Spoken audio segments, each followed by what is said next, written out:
کیا مزدور مشقت اور جو ہے اپنے بھاری کام کی وجہ سے روزہ چھوڑ سکتا ہے؟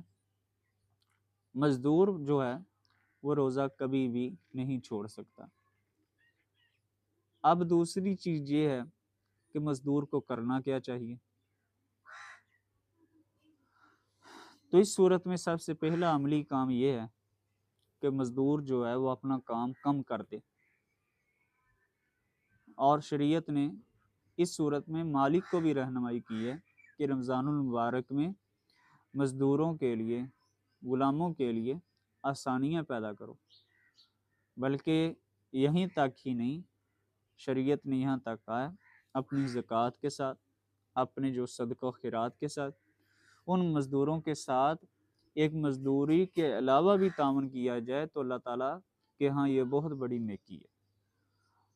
تو مزدوروں کو چاہیے اپنے کام کو کم کر دیں۔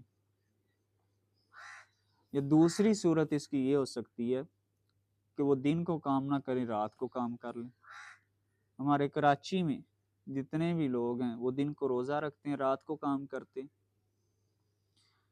تو اگر اس پہ بھی مالک یا جن کا کام کرنا ہے وہ مادہ نہ ہو، تو اس صورت میں یہ ہے کہ جو کام ہے وہ صبح جو ہے، صبح کے وقت، یعنی جب موسم ٹھنڈا ہوتا ہے تو وہ صبح کے وقت کام کر لے، یا شام جب سورج ڈھلنے جاتا ہے تو آخری وقت میں کام کر لے۔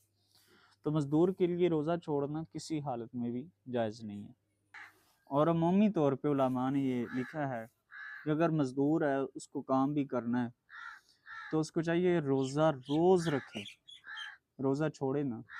اگر حالت اس کی تشویشناک ہو جائے یا اس کو بے ہوشی کا خطرہ ہو، چکر آنے لگیں، طبیعت کا بگاڑ آنے لگے، تو اس صورت میں اس کو چاہیے کہ روزہ افطار کر لے۔ ہاں روزہ روزانہ رکھے، روزہ روزانہ افطار کر لے جب ایسی صورتحال بن جائے، لیکن روزہ چھوڑنا کسی صورتحال میں جائز نہیں ہوگا۔